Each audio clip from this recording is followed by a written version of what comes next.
ভাই আপনার নাম কি? Dollar dollar. আপনি কি সিগারেট খান? ক্যান্সেল ব্যানসন। এটার দাম কত ভাই? 17 টাকা। সারাদিনে কত টাকা কয়টা সিগারেট লাগে আপনার? 1.5 প্যাকেট লাগে। 1-1.5 তার মানে হচ্ছে 200-300 টাকার মামলা। তার মানে হচ্ছে 365 দিনে যদি এত টাকা হয় তো লক্ষ লক্ষ সিগারেট খান। ভাই আপনি তো নিজের শরীরের ক্ষতি করতেছেন, সিগারেট খেয়ে মাদকে আসক্ত হচ্ছে, সবকিছু প্রতি আপনার ক্ষতি। আপনি যদি এই টাকাটা জমা করতেন তাহলে এরকম একটা গাড়ি কিনতে পারতেন। এই ভাই এদিকে আসেন। আপনি কি সিগারেট খান? না ভাই, খান না? না ভাই, কখনো খাই নাই। আপনার গাড়ি কই? আমি তো গাড়ি কিনে নাই ভাই। গাড়ি নাই না? না ভাই। সিগারেট খান না আর গাড়িও কিনতে পারেন না।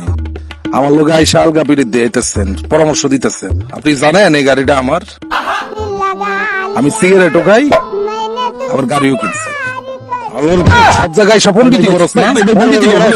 মাফ করে ভাই, মাফ করে। ভাগ আনতে।